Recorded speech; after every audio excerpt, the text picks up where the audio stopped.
Hello and welcome back to the David James Group podcast, Stir and Tell. I'm your host this week, Drew Navolio, with my guest and returning podcast participant, Chris Martin.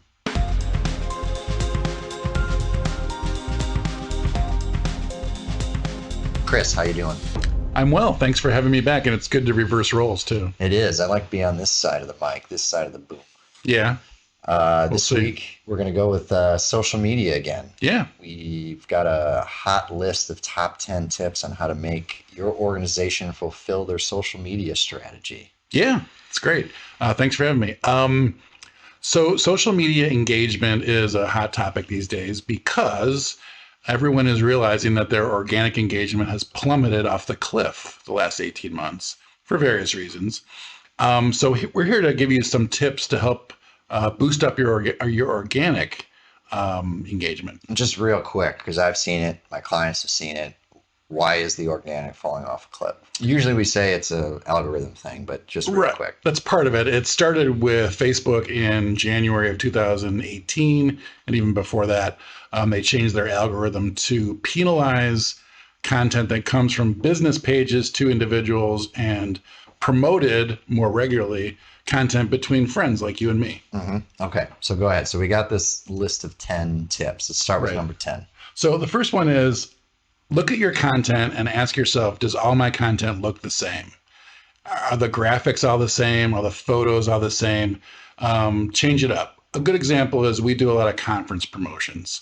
So the conference artwork is done. It looks great. It looks cool. The client loves it and it looks great on the page. And then it's used over and over and over again. Same thing. And I was reminded of this when one of our clients was doing a conference promotion and we had everything scheduled out for 2 months and it was great and it was doing well. And then it kind of started to fade a little bit. And then they posted a picture of some of their staff members packing boxes for the conference. And the engagement on that post was better than the previous 3 posts combined. Yep. So take a look at your content and make sure it's not all the same. Same is boring. Photos. All posts tend to do better when there's a photo or some artwork that goes with it than posts that do not have that. But if you're going to have photos, invest some time and technique into making them better. There's a lot of ways to do this. We see a lot of bad photos on social media, especially at conferences again. So you want to make sure you have good photos. And a rule of thumb for me is if I'm using a picture of someone speaking at a conference, would the person that works at that institution or hospital or association, are they likely to use that picture themselves? If so, good picture. If not, probably not a good picture. Right. So 10 is make sure you're not doing the same thing. 9 is photos, but similar to the example you gave, sometimes you wouldn't think it, but a picture of people loading some boxes is actually going to break it up, be a little bit different, makes it real, if you will. Yes. Okay. So what's 8? 8 is scheduling. It's very common for organizations to schedule all their content on all their major platforms at the same time. And there's some good reasons to do that, but there's also some good reasons not to do that. Not every channel is the same. Your Facebook audience will be online at a different time than perhaps your Twitter or LinkedIn or Pinterest or Instagram. So know the habits of your channel and follow that accordingly. Okay. I agree with that because I feel like sometimes we get asked, let's plan out a year. And I'm like, not a good idea. To assume that you know what people are going to be interested in over a 12-month period is a little bit audacious, but okay, good point. Again, the platforms aren't all the same, so generate different content for different platforms. Okay. Instagram is different than Facebook, is different than Pinterest, is different than LinkedIn. So know the differences your fans do, your followers do too. Okay. Are you forgetting some of the other platforms? Okay. Most people just have the bandwidth to cover Facebook and Twitter and LinkedIn. But are you forgetting about Pinterest? Are you forgetting about Instagram? A lot of these other channels do very well, and they can drive traffic to your website in ways that maybe Facebook doesn't. Right. Okay. So let's count it off. Let's go from the top. 10 was? 10 was, does all your content look the same? 9 was? Photos. Okay. Scheduling. Which platform works? And then finally, now we're at tagging. Okay. Especially on Facebook, you need to extend the reach of your content to other people that are not following your page. If you're just reaching your fans and followers, you're not going to do a good enough job. So make sure you tag where appropriate. So if you're taking pictures of somebody at a conference, are you tagging that person, that person's hospital or association or other organization? Make sure you do that. Okay, quick tip. How do you know who to tag? Because sometimes it's like you got to do the research to know, like, there might be an obscure person, not necessarily obscure, but maybe it's someone in your industry that's got a couple thousand followers. You don't necessarily know about them, but they're a great person to tag because they've got a strong, real following. Start with the basics. Who's in the picture that you're posting? Start with that person's institution and broaden it out to other groups. So if you're in an orthopedic association, for instance, you can maybe tag another orthopedic association that's not your client. Okay. That's okay too. Great. Next tip. Planning, calendars. You talked about the year-long thing. That's probably a ridiculous period of time, but 1 to 2 months isn't. Right. We like to operate on a 1 month kind of schedule, but we've done 2 to 3 month schedules for meetings and other kinds of special events like that. Right. And the timing of that, when you say planning, 3 months, but it's not, well, some people might be, but are people doing it every day? How do you give yourself flexibility for something that comes up that you're not necessarily new or you were planning for? Think about your content in a ratio. And I've seen different ratios, but I like the 50-50 ratio. 50% our content, 50% other content from other sources.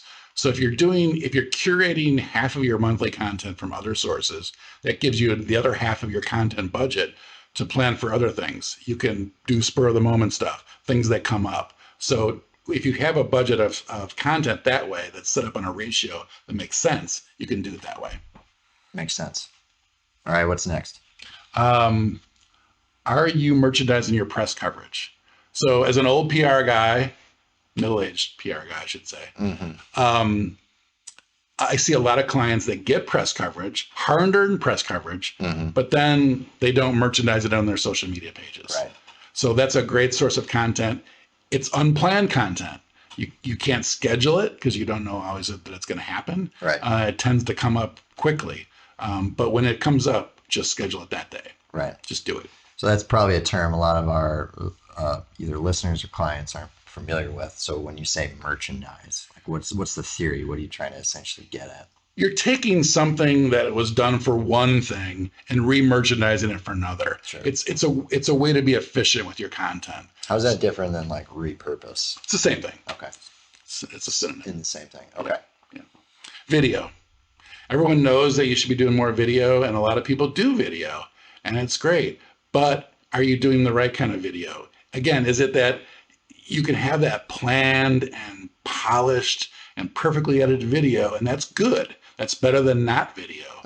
But is that always the video that you're using? Is all your video looking alike? Go back to point number 1. Is all your content looking the same? If it is, maybe you want to change up. A great way to do that is with Facebook. Is Facebook Live.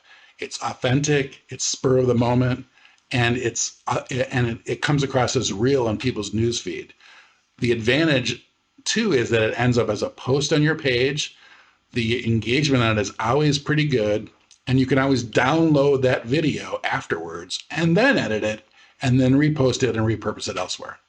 So timing, because I feel like there is the debate over what's the appropriate length. I mean, we in the agency marketing world hear a lot about, 5 seconds. Like if you can do it in 5 seconds, and I've seen some really creative 5-second videos. Yeah. But I also do find myself occasionally watching a 2-minute video. Yeah. Does it depend on the audience? How do you know what the optimum length is? I mean, live, it's like people have a tolerance for a longer live video because they're seeing something happening in the moment. Yeah. What about the produced videos? Remember that you're competing with your audience's newsfeed habits. They're thumbing through their newsfeed, they're cursoring, they're doing it quickly. So if they're stopping for dog videos and little babies and stuff like Which that, I do a lot of. or sports, that's great. So you're competing against that. So be quick. Yeah. 5 to 15 seconds for most organization videos It's still the optimum. is still what I like, and still tends Performs. to, from the analytics I see, tends to perform better. Yes. Okay. And that forces you to get across one idea. A lot of times clients and organizations spend a lot of their time because they're so worried about covering all their bases. They want to cover 3 points or 3 messages. Right. And that creates a longer video. Right. Longer videos aren't necessarily as good. Right. So where does that leave us? Paid. Okay. We talked about organic, and that naturally leads into a question of paid social media, because even if you follow a lot of these tips, you're not always going to see the organic results on every kind of post all the time. The nature and culture of social media is going to work against you at times. So you have to look at your budget for social media and marketing and allocate some funds. I don't really have a percentage. It often depends on the meeting or the project or the event, but you need to set aside some budget for paid, because you're going to see better impressions, engagements, and then results like link clicks, things that matter. Yep. You're going to get better numbers there. And we've seen that with our Facebook ads, for instance, with a lot of our clients. The event stuff where there's good creative, there's good targeting, and there's a good budget, we see good results. Yep. So keep that in mind. We've talked about this point, I think, on our previous podcast and definitely on the David James Group blog. But when we say budget and in that space, it doesn't have to be $10,000. No.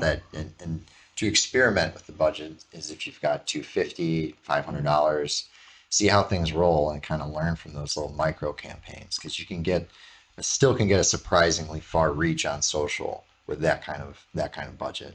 And you can do a week A/B test too. Mm-hmm. If you have different creative you want to test, if you have different copy, different lists, you can do all kinds of targeting, and you should, so you can see what's working. The analytics are set up to tell you what's working. Yep. And that leads us to the final tip. None of this is possible unless you take advantage of the analytics that the channels provide for you. Your Facebook, Twitter, and LinkedIn page all give you robust metrics that tell you whether your content's working. Or if you have a third-party app like Sprout or Hootsuite or Spreadfast, all those work well. They give you metrics that tell you on a daily, weekly, or monthly basis how well your content's doing. So you need to follow those and read those regularly. I'm a huge proponent, especially as someone who's in the account side. So I'm the one reporting back when a campaign's done or in the middle. What is it telling us? What's the data saying? And I think my tip to anyone is, when you're getting that information, whether it's your team, your own internal staff, or a third party is giving you the information, bringing it back to the picture of the people moving the boxes. If you're seeing performance there, it is kind of hard to read into it, but there is sort of a bigger picture. You're going to learn something you probably had an assumption going in that is now debunked based on what comes out of it. Usually there's something. It's not tremendous. Sometimes it is, but a lot of times you're learning a little bit about the audience. Lean into that. If you're confused by it or not certain why it is that picture all of a sudden did well, explore it a little bit. Talk with your providers, talk with your team. I think sometimes they'll get the data and they'll dismiss an outlier. But the outliers are important to read because you can build a lot around those things. So I agree wholeheartedly. I think not enough organizations examine their analytics, despite the fact that we're in an era where you can get data on anything you want at any time. It's a good reason that's number one at the top, because no matter what the scope, you can get information on the performance of whatever you ran on social almost instantaneously. Amen. All right, Chris, thank you very much. We appreciate your time. Great list. You'll be able to get this podcast accompanied with a blog post and the complete list that Chris ran through on the David James Group website. Thank you for joining, and we will see you next time. Bye.